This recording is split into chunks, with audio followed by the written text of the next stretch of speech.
आज का चैप्टर हम पढ़ लें, चैप्टर नंबर 6। चैप्टर नंबर 6 में जो लास्ट टॉपिक है इस चैप्टर का, चैप्टर ख़त्म होने वाला है, छोटा सा चैप्टर है, इसका नाम है सेंटर ऑफ ग्रेविटी। इसे सेंटर ऑफ मास भी कहते हैं।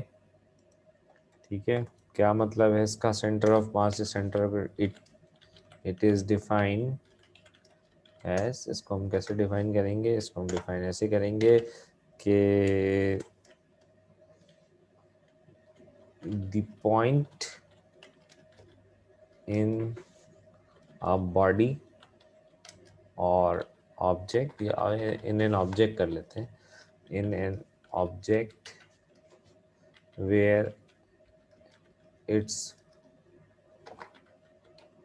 होल मास, या मास नहीं लिखते तो वेट लिख देते हैं, weight appears to act is called center of mass or center of gravity। Point को हम क्या बोलेंगे? सेंटर ऑफ मास कहेंगे या सेंटर ऑफ ग्रेविटी कहेंगे? दोनों में से कुछ भी कह सकते हैं।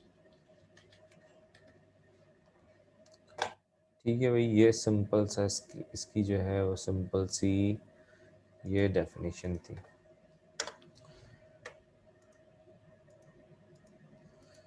अब सेंटर ऑफ ग्रेविटी और सेंटर ऑफ मास क्या होता है? ये एक ऐसा पॉइंट होता है जिसके जहाँ पर अगर आप किसी ऑब्जेक्ट को सपोर्ट प्रोवाइड करें तो सपोर्ट प्रोवाइड करने से वो ऑब्जेक्ट जो है वो इक्विलिब्रियम अटेन कर लेता है। ठीक है,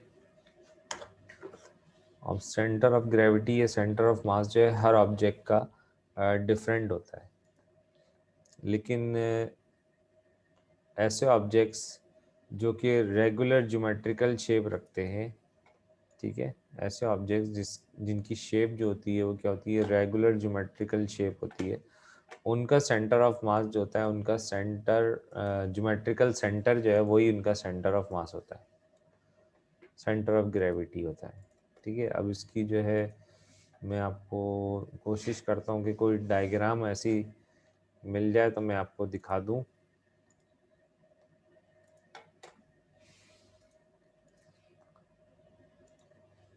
ठीक है, ये एक आपके सामने स्क्रीन पे क्या आ रही है, एक डायग्राम आपको नज़र आ रही होगी, जिस डायग्राम के अंदर आपको क्या नज़र आ रहा है, ये सारी जो है रेगुलर ज्योमेट्रिकल शेप्स हैं। ये जो ऑब्जेक्ट्स आपके सामने मौजूद हैं, ये सारे के सारे ऑब्जेक्ट क्या हैं? रेगुलर ज्योमेट्रिकल शेप रखते हैं। जैसे कि आपको नज़र आ रहा है कि इसमें एक ऑब्जेक्ट जो है ये स्क्वायर है, उसका सेंटर ऑफ ग्रेविटी क्या होगी? इसका जो सेंटर है, स्क्वायर का जो सेंटर है वही इसकी सेंटर ऑफ ग्रेविटी होगी। इधर से कोई चीज़ अगर गोल है, सही है ना, अगर वो गोल है, सर्किल की सूरत में है या स्फेयर की सूरत में, तो उसका जो सेंटर होगा वो उसका सेंटर ऑफ ग्रेविटी कहलाएगा। ठीक, इसी तरीके से अगर कोई ऑब्जेक्ट ऐसा है जो कि सिलेंड्रिकल शेप रखता है, जैसे ये नज़र आ रहा है ग्रीन कलर के अंदर जो ऑब्जेक्ट है, इसकी जो शेप है वो क्या है? सिलेंड्रिकल शेप है। तो इसकी जो सेंटर ऑफ ग्रेविटी होगा, इसका ज्योमेट्रिकल सेंटर होगा। ये एक ट्राइंगुलर शेप है, तो ट्राइंगल की जो सेंटर होगा वो उसका क्या कहलाएगा? सेंटर ऑफ ग्रेविटी बन जाएगा। सेंटर ऑफ ग्रेविटी क्या होता है? ये वो पॉइंट होता है जहाँ पर अगर आप देखें तो उसका सारा का सारा वेट उस पॉइंट पे अपीयर हो रहा होता है, एक्ट नहीं कर रहा होता है, अपीयर्स टू एक्ट, यानी आपको ऐसा लगेगा कि वो यहाँ पर एक्ट कर रहा है, लेकिन वो अपीयर हो रहा होता है, जस्ट वहाँ पे होता नहीं है। ठीक है ना, तो इसके अंदर एक अहम बात ये है कि when a support is provided to the center of gravity of an object, the अगर आप उस पर सपोर्ट प्रोवाइड करते हैं, यानी उसको कोई सहारा दे दें, the object will attains an equilibrium state। अगर आप उस ऑब्जेक्ट, किसी भी ऑब्जेक्ट को जिसका सेंटर ऑफ ग्रेविटी आपको मालूम हो, अगर आप उसके सेंटर ऑफ ग्रेविटी के ऊपर उसे सपोर्ट प्रोवाइड कर देंगे तो उस ऑब्जेक्ट, वो ऑब्जेक्ट जो होगा वो इक्विलिब्रियम स्टेट क्या कर लेगा, या तवाजुन, बैलेंस जो है वो हासिल कर लेगा। ठीक है, अब इसमें मैं आपको कोई और एग्जाम्पल अगर दिखाऊं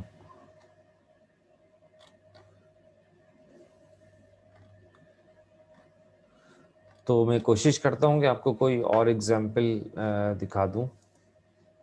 ठीक है, देखते हैं, अगर इमेज कॉपी हो गई तो फिर मैं आपको दिखा दूंगा। चलो जी, हो गई। ये देखें आपके सामने, ये एक इमेज नज़र आ रही है आपको।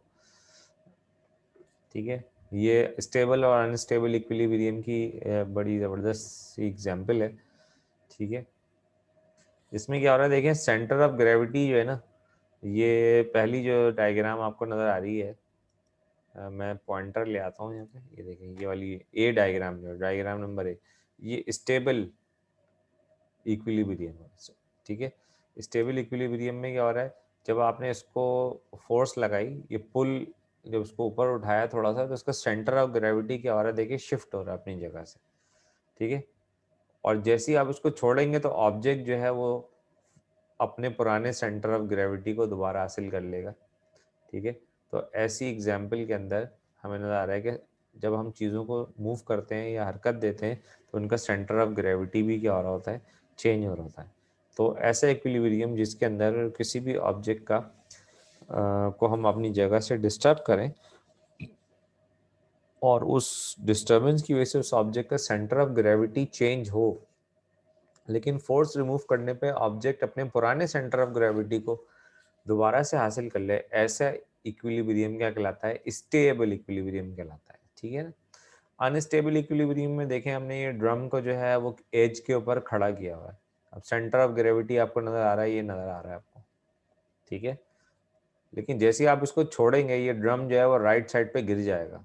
ये एरो का निशान जो बना हुआ है राइट साइड पे, ये बता रहा है कि ये एरो जो है ये ड्रम को गिरा देगा और उसका सेंटर ऑफ ग्रेविटी जो है वो क्या हो जाएगा, चेंज हो जाएगा। पहले वाला सेंटर ऑफ ग्रेविटी उसको नहीं मिलेगा। तो अनस्टेबल इक्विलिब्रियम को अनस्टेबल कहते भी इसीलिए हैं कि उसके अंदर सेंटर ऑफ ग्रेविटी जो होता है ऑब्जेक्ट का वो चेंज हो जाता है। तो ऐसे ऑब्जेक्ट जिनके अंदर उनका सेंटर ऑफ ग्रेविटी जो है वो चेंज होता हो, ऐसे ऑब्जेक्ट्स का जो इक्विलिब्रियम है वो अनस्टेबल होता है। ठीक है, अच्छा जी, ये तो हो गई ये डायग्राम जो मैंने आपको दिखा दी। देखिए ये एक और डायग्राम मैंने आपको दिखाई। सर ये टॉर्क क्या है फिर? टॉर्क तो टर्निंग इफेक्ट होता है ना, जब आप फोर्स अप्लाई करते हैं किसी ऑब्जेक्ट के ऊपर तो फोर्स अगर उस चीज को घुमा दे, गोल ट्विस्ट कर दे, रोटेट करवा दे, तो उसे हम टॉर्क कहते हैं। ठीक है, इसमें देखें एक आदमी है जो दोनों पैरों पर खड़ा हुआ है, तो सेंटर ऑफ ग्रेविटी उसकी बॉडी के सेंटर में है, लेकिन जब वो अपने एक पैर को थोड़ा सा बेंड करता है तो सेंटर ऑफ ग्रेविटी उसका क्या होता है, देखें फ्रंट वाले फुट के ऊपर शिफ्ट हो जाता है। और जब वो बॉडी जो है वो फ्रंट वाले फुट के ऊपर सारे का सारा वेट डाल देता है तो उसका सेंटर ऑफ ग्रेविटी फिर क्या होता है, शिफ्ट हो जाता है। तो सेंटर ऑफ ग्रेविटी शिफ्ट होता रहता है, अपनी पोजीशन चेंज करता रहता है। ठीक है, तो ये वो पॉइंट है जहाँ पे बॉडी का सारा वेट एक्ट कर रहा है। इसी पॉइंट पे अगर आप बॉडी को सपोर्ट दे दें तो वो इक्विलिब्रियम में आ जाएगा।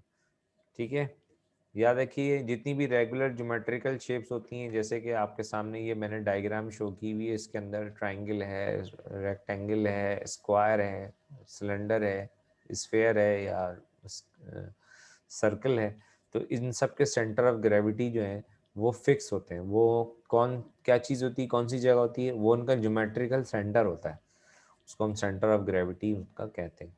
लेकिन ऐसे ऑब्जेक्ट्स जो रेगुलर ज्योमेट्रिकल शेप नहीं रखते, ड्रम तो फिर भी एक रेगुलर ज्योमेट्रिकल शेप रखता है, लेकिन ये आदमी जो है, बंदा जो है जो खड़ा हुआ है, ये रेगुलर ज्योमेट्रिकल शेप नहीं रखता है। जब ये चलता है, मूव करता है, भागता है, दौड़ता है, तो हर दफा उसका सेंटर ऑफ ग्रेविटी क्या होता है, चेंज हो जाता है। ठीक है ना। यही वजह है कि जब आप भरी हुई बाल्टी जब उठा के चलते हैं, वजन से भरी हुई, पानी से भरी हुई बाल्टी को, तो आपका सेंटर ऑफ ग्रेविटी क्या हो रहा होता है, चेंज हो रहा होता है।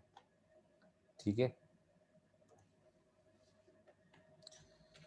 तो भरी हुई बाल्टी को लेकर के चलना इसलिए थोड़ा सा मुश्किल होता है कि उसमें सेंटर ऑफ ग्रेविटी, वजन की वजह से सेंटर ऑफ ग्रेविटी आपका चेंज हो रहा होता है, और आप अपने सेंटर ऑफ ग्रेविटी को बैलेंस करने के लिए, एक ही जगह पर रखने के लिए अपने मसल्स की मदद से फोर्स लगा रहे होते हैं और चल भी रहे होते हैं।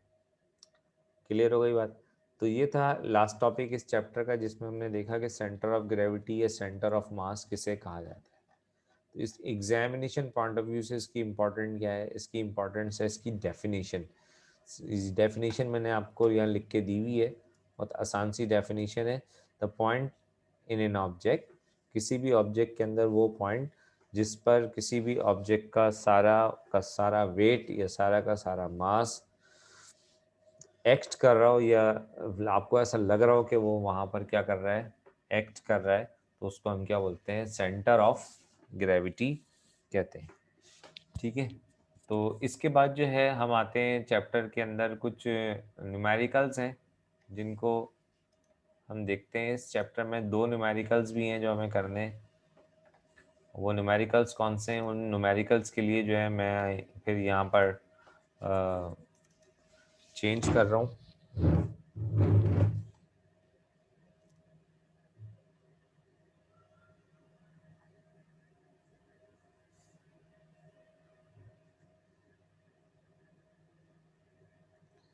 स्क्रीन जो है मैं चेंज कर रहा हूँ, और ये मैं लेके आ रहा हूँ, कैमरे की स्क्रीन है। ठीक है, ये कॉपी में ले आया हूँ, और तो न्यूमेरिकल नंबर हम करने जा रहे हैं। न्यूमेरिकल है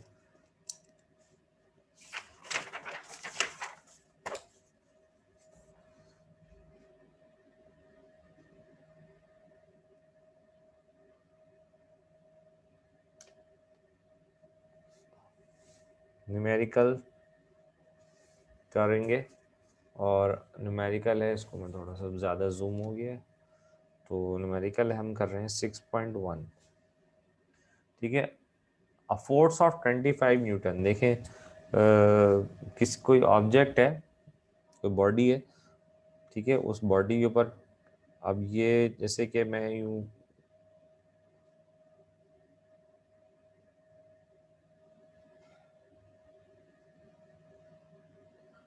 ड्रॉ कर रहा हूँ।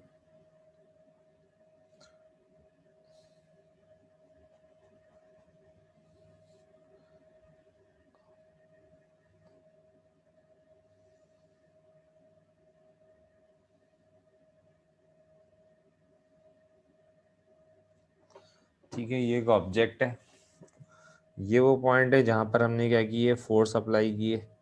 ये है 25 न्यूटन की फोर्स है जो यहाँ पर अप्लाई हो रही है, और ये जो पॉइंट है, ये पॉइंट ऑफ रोटेशन है। यहाँ से लेके यहाँ तक का जो डिस्टेंस है, पॉइंट ऑफ रोटेशन तक का जो डिस्टेंस हमें नज़र आ रहा है, वो डिस्टेंस कितना नज़र आ रहा है, वो हमें उसने बताया, वो 2 मीटर है। कितना है, 2 मीटर है। इस 2 मीटर को हम क्या बोलेंगे, मोमेंट आर्म। और जब ये फोर्स लगेगी तो ये रॉड जो है ऐसे करके घूमेगी। जब रॉड घूमेगी तो उसमें क्या प्रोड्यूस होगा, टॉर्क। क्या प्रोड्यूस होगा, टॉर्क प्रोड्यूस होगा। ठीक है। तो ये टॉर्क हमसे क्या कर रहे हैं, मालूम करवा रहे हैं कि ये टॉर्क मालूम करो ये कितना हो। तो डाटा में आ जाते हैं। देखें, फोर्स आपको कितनी दी हुई है, वो दी हुई है 25 न्यूटन। क्लियर हो गई बात। ठीक है। मोमेंट आर्म को जो है हम आर से रिप्रेजेंट करते हैं, कहीं कहीं किसी किसी किताब में डी से भी रिप्रेजेंट किया हुआ होता है। तो आप डी ले लो या आर ले लो, आपकी मर्जी है। तो हम क्या ले लेते हैं, 2m, 2 मीटर इसकी क्या है, मोमेंट आर्म दिया हुआ है। ठीक है। और आपसे टॉर्क मालूम करवा रहे हैं, तो टॉर्क कैसे मालूम करेंगे? बहुत आसान सा उसका फार्मूला है, मैंने आपको फार्मूला पढ़ाया था टॉर्क के टॉपिक में। एज जो है टॉर्क बराबर होता है एफ इंटू आर के। तो क्या करना है, आपने एफ की वैल्यू यहाँ पे पुट करेंगे 25 और आर की वैल्यू पुट करेंगे 2, तो टॉर्क कितना आ जाएगा 50 न्यूटन मीटर। कितना आसान सा न्यूमेरिकल है, बहुत इजी था। ठीक है, तो टॉर्क क्या आ गया आपके पास 25 इंटू 2 50 न्यूटन मीटर। तो ये बहुत आसान सा था, ये मेरे ख्याल में आपकी समझ में आ गया होगा। ठीक है, अब हम आ रहे हैं न्यूमेरिकल नंबर 6.2 पे। तो न्यूमेरिकल नंबर 6.2 में क्या लिखा हुआ है आपको दिखाते हैं। ये देखिए न्यूमेरिकल नंबर 6.2 में ये लिखा हुआ है कि a force is applied perpendicularly on a door. एक दरवाज़ा है जिसके ऊपर आपने फोर्स लगाई है, कितनी परपेंडिकुलर डायरेक्शन में लगाई है, 4 मीटर वाइड। कितना चौड़ा है ये दरवाज़ा? 4 metre wide with which requires a torque of 120 newton metre to open it. जब आप फोर्स लगाते हैं तो जब तक आप 120 न्यूटन मीटर का इसमें टॉर्क प्रोड्यूस नहीं करेंगे ये ओपन नहीं होगा। ठीक है ना। और दरवाजे की चौड़ाई कितनी है? 4 मीटर इसकी चौड़ाई है, चौड़ा दरवाजा है। तो आपसे क्या पूछ रहे हैं? आपसे पूछ रहे हैं what will be minimum force required. आप बताइए कम से कम इस पर कितनी फोर्स लगाई जाएगी ताकि ये दरवाज़ा क्या हो जाए, खुल जाए। इसका जवाब कितना आएगा? 30 आएगा। और पिछले सवाल का जवाब कितना था? 50 था, हमने देखा 50 आया था। तो इस सवाल को समझने के लिए जो है, ये देखें यहाँ पे ये एक दरवाज़ा है,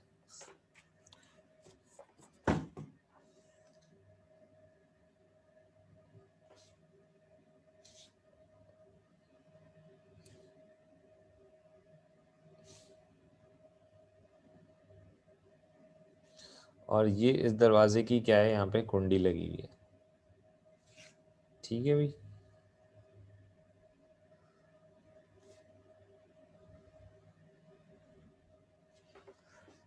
अच्छा जी, ये तो समझ में आ गया आपको डायग्राम में कि एक दरवाज़ा बना हुआ है। इस दरवाजे पे आपने क्या किया, एक फोर्स लगाई इस तरह से परपेंडिकुलर डायरेक्शन में, 90 डिग्री का एंगल बन रहा है। फोर्स के दरम्यान में दरवाजे के दरम्यान में कितना डिग्री का एंगल बन रहा है? 90 डिग्री का एंगल बन रहा है। ये फोर्स आप कितनी लगाएंगे ये आपसे पूछ रहा है। ठीक है, दरवाजे की जो चौड़ाई है ये कितनी है? 4 मीटर है। दरवाज़ा कितना चौड़ा है? 4 मीटर चौड़ा है। और जब आप इस पर फोर्स लगाएंगे ये दरवाज़ा इस तरह से खुलेगा, यूं करके घूमेगा ये। ठीक है ना। जब जैसे घूमेगा तो इसमें जो टॉर्क प्रोड्यूस होगा वो कितना प्रोड्यूस होगा? बता दिया आपसे कि 120 न्यूटन मीटर का इसके अंदर क्या होगा टॉर्क प्रोड्यूस होगा दरवाजे को खोलने के लिए। दरवाज़ा यहाँ से ये जुड़ा हुआ दीवार के साथ। ठीक है भाई, तो न्यूमेरिकल समझ में आ गया। टॉर्क आपको बता दिया गया है। ये जो 4 है ये क्या चीज़ होगी कि इसको क्या पढ़ोगे? इसको पढ़ोगे मोमेंट आर्म। जैसे हमने पिछले न्यूमेरिकल में देखा था ना मोमेंट आर्म, इसी तरह से यहाँ पर भी क्या है, ये मोमेंट आर्म दिया हुआ है। चौड़ाई जो है ना दरवाजे की क्या होगी? मोमेंट आर्म होगी। ठीक है, कोई बच्चा चला गया क्लास में से, ऐसा कुछ कमी कमी से कम लग रहे हैं मुझे बच्चे, कोई डिस्कनेक्ट हो गया। अच्छा, बहरहाल फोर्स कितनी है वो आपको मालूम करना है। ठीक है, जो टॉर्क प्रोड्यूस हो रहा है दरवाजे में वो आ रहा है 120 न्यूटन मीटर। ठीक है, और जो मोमेंट आर्म है यानी उसको हम आर से रिप्रेजेंट करते हैं, वो कितना दिया हुआ है? 4 मीटर। ये डाटा दिया हुआ है आपको। ठीक है, क्लियर हो गई? आप क्या करेंगे, अब वही पुराना फार्मूला है, आसान सा है। टॉर्क बराबर होता है एफ इंटू आर। तो टॉर्क की वैल्यू दी हुई है 120। अच्छा, सैरी शिकायत हो गई थी, अब आइए। ठीक है, तो फोर्स कितनी दी हुई है? 120 दी हुई है। फोर्स तो आपको मालूम करनी है। टॉर्क 120 दिया हुआ है और मोमेंट आर्म जो आपको दिया हुआ है वो कितना दिया हुआ है? 4 मीटर। 4 दिया हुआ है। ये 4 क्या हो रहा है? फोर्स के साथ मल्टीप्लाई हो रहा है, इधर आके क्या होगा? 120 के साथ क्या हो जाएगा? डिवाइड हो जाएगा। तो फोर्स कितनी निकलेगी, फोर्स निकलेगी 120 डिवाइडेड बाय 4। फोर्स इसको काट दें, 4 1 ज़ा 4, 4 3 ज़ा 12, तो फोर्स कितनी आ गई आपके पास 30 न्यूटन। ये देखें ये सवाल, ये पूरा आपके सामने मौजूद है सॉल्यूशन के साथ। कोशिश किए थोड़ा सा डायग्राम बना के भी आपको क्या कर दिया जाए, समझा दिया जाए, ताकि आपकी बात समझ में अच्छी तरीके से आ जाए।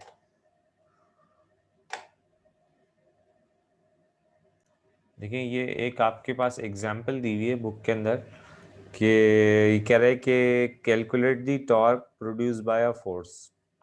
एक फोर्स के ज़रिए टॉर्क प्रोड्यूस हो रही है, वो मालूम करें। ठीक है, फोर्स कितनी है 40 न्यूटन।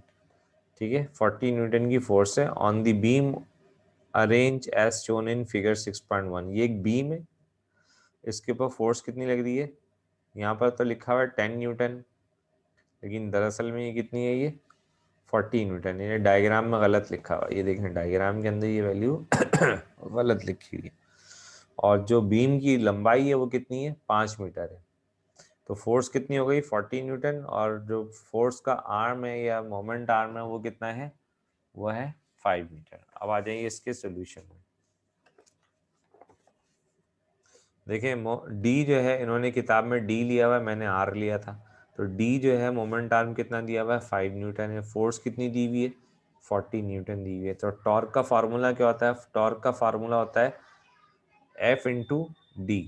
सर शायद 300 आंसर है इसका, शायद। नहीं नहीं, 4 5 20 होते हैं, 200 आएगा। 4 5 20 होते हैं, जी चार जी पर। सर, 200 सही। सही है ना। The torque is negative since is, अच्छा टॉर्क की वैल्यू नेगेटिव में क्यों ली है, क्योंकि आपको पता है जब रॉड को आप नीचे की तरफ दबाएंगे, ये देखें डायग्राम में जब आप इधर घुमाएंगे तो रॉड ऐसे घूमेगी ना, ये यूं जाएगी, ऐसे घूमेगी। ये जो मूवमेंट है, ये जो पेन जैसे मेरा मूव कर रहा है, ये मूवमेंट कौन सी है, ये घड़ी की तरह से है ना। तो जब घड़ी की डायरेक्शन में टॉर्क होता है तो उसे हम क्या लेते हैं, माइनस में लेते हैं, याद होगा। और जब काउंटर क्लॉकवाइज लेते हैं तो क्या लेते हैं, प्लस में लेते हैं। ये मैंने आपको टॉर्क पढ़ाते वक्त बताया था। तो इसलिए इन्होंने यहाँ टॉर्क के साथ क्या लिया हुआ, माइनस का निशान लिया हुआ है, क्योंकि क्लॉकवाइज डायरेक्शन में टॉर्क प्रोड्यूस होने जा रहा है। ठीक है, तो टॉर्क जो है वो क्लॉकवाइज डायरेक्शन में फोर्स की वैल्यू 40 आ गई है। डी जो है या एस जो है वो कितना है, आर जो है वो 5 है। 4 5 20 और एक जीरो और लग गया, तो इसका जवाब क्या आ रहा है 200 न्यूटन मीटर। ये इसका जवाब। तो ये एक एग्जाम्पल है, किताब के अंदर दी हुई है, बहुत आसान सी, पेज नंबर 89 के ऊपर है। पेज नंबर 89 पे न्यूमेरिकल दिया हुआ है, इसको देख लें इंशाल्लाह।